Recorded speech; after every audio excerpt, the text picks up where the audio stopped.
ওকে।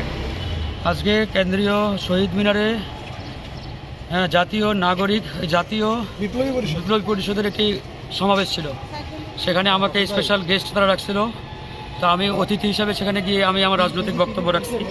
সেখানে ছাত্রদলের সন্ত্রাসীরা উপস্থিত ছিল। এদেরকে আসলে ভালো বলার কোনো সুযোগ নেই এখন। সেখানে আমি আমার রাজনৈতিক বক্তব্য রেখেছি।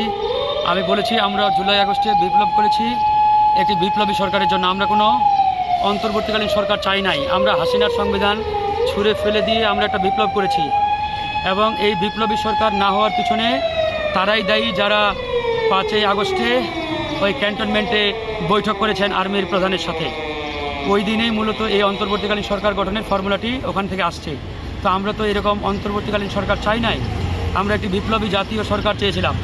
এই সরকার না হওয়ার কারণে মূলত আজকে সারা বাংলাদেশে যে বিশৃঙ্খলা, যে সমস্যা, সংকট সেটি তৈরি হচ্ছে।